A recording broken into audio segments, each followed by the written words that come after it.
ওই যে দেখো, ওইখানে আমাদের নেক্সট কাজ হবে। সুন্দর থাক। বাবা, বাবা, ওই যে দেখো সেই কলঙ্কিনী নারীটা, যে কিনা তোমার দুঃসময়ে তোমাকে ছেড়ে চলে গেছিল। বাবা, আমাদের মনে হয় এখানে থাকা ঠিক হবে না, চলো এখান থেকে আমরা চলে যাই, চলো। আরে বাবা, চলে তো যাবোই, একটু দাঁড়াও। এই কলঙ্কিনী নারী, তুই এখানে কি করস?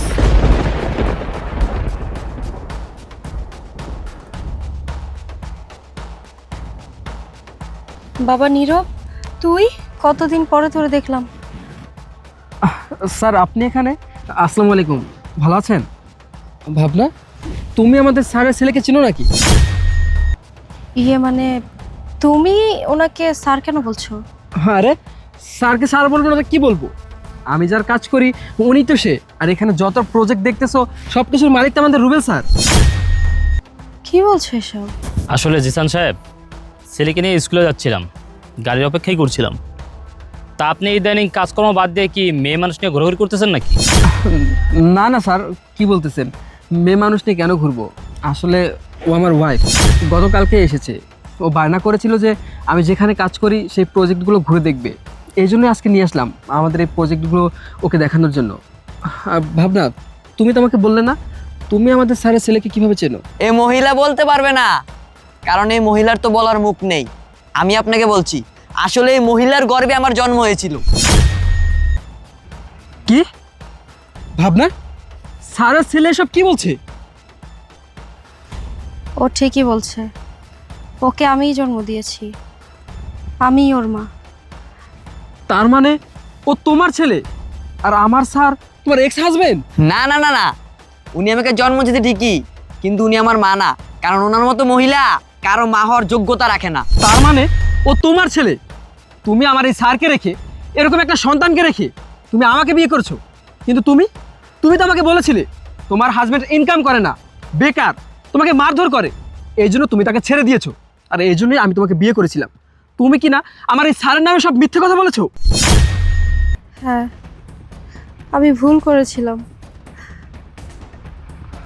স্যার বিশ্বাস করেন, আমি জানতাম না ও আপনার স্ত্রী। যদি জানতাম তাহলে ওকে আমি কখনো বিয়ে করতাম না। আপনি প্লিজ আমাকে মাফ করে দিন। জিসান সাহেব, এক হিসেবে আপনি কিন্তু আমার উপকারই করছেন ওকে বিয়ে করে। কিন্তু জিসান সাহেব, আপনি অফিস টাইমে আপনার স্ত্রীকে নিয়ে ঘুরবেন, এই কারণে কিন্তু কোম্পানি আপনাকে বেতন দেয় না। বাবা নীরব, কতদিন হয়ে গেছে তোকে আমি একটু আদর করি না?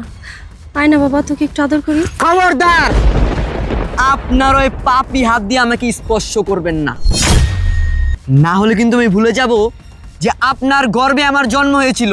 রুবেল, তুমি কত পরিবর্তন হয়ে গেছো, তোমাকে বেশ মানাইছে। একটা সময় তোমার কিছুই ছিল না, কিন্তু এখন এত বড় একটা প্রজেক্টের মালিক তুমি, টাকা পয়সার কোনো কিছুর অভাব নেই। আমার সাথে এতদিন পর তোমার দেখা, তুমি কি একটু কথা বলবে না আমার সাথে? চুপ করুন, আমার বাবার তো দুঃসময় আসে নাই যে আপনার মতো একটা মহিলার সাথে আমার বাবা কথা বলবে।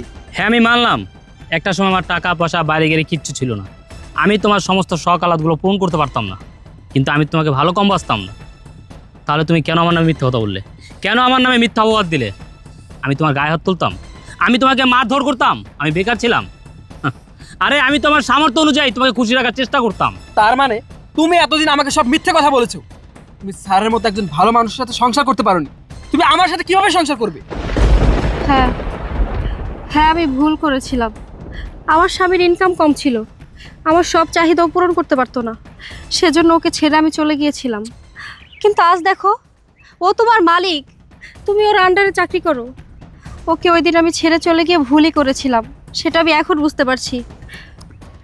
বাবা, আমার মনে হচ্ছে এই মহিলার সাথে কথা বলে আমাদের মূল্যবান সময় নষ্ট করার কোনো মানে হয় না। জিসান সাহেব, আমি আমার ছেলেকে স্কুলে ড্রপ করে দিয়ে অফিসে যাচ্ছি, আপনি আমার সাথে অফিসে দেখা করবেন, আপনার সাথে কথা আছে। জি স্যার। বাবা চলো। আমি যদি আগে জানতাম তুমি আমার স্যারের ওয়াইফ, তাহলে আমি তোমাকে কখনো বিয়ে করতাম না। স্যার আমাকে দেখা করতে বলেছে, আমি নিশ্চিত আজকের এই ঘটনার জন্য স্যার আমাকে চাকরি থেকে বের করে দিবে। সব কিছু তোমার জন্য হয়েছে, সব দোষ তোমার। কি বলো তুমি? সব দোষ আমার? হ্যাঁ, ভুল তো আমিই করেছি, তোমার মতো একটা লোককে বিয়ে করে। তুমি একে তো আমার সাবেক স্বামীর আন্ডারে কাজ করো, আবার উপর থেকে আমার সাথে বড় বড় কথা বলতেছো। একটা ভুলের কারণে, শুধুমাত্র একটা ভুলের কারণে, না হলে তোমার মতো লোক আমার সামনে দাঁড়া কথা বলতে পারতা না। শোনো, আরে দাঁড়াও, কোথায় যাচ্ছো?